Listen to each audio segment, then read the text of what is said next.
ओए भाग मान्छे ल खोइ कहाँ मान्छे खोइ ल ओए छिटो भाग आज स्याप्री बेचीबाट तिर्सिल नदी बाढी आएको माथि भाग माथि र ओए भाग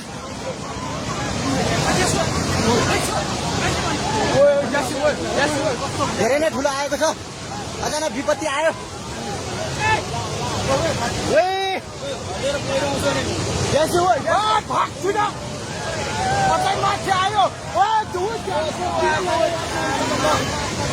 धेरै नै ठुलो आएको छ ओए भाग ओए छिटो भाग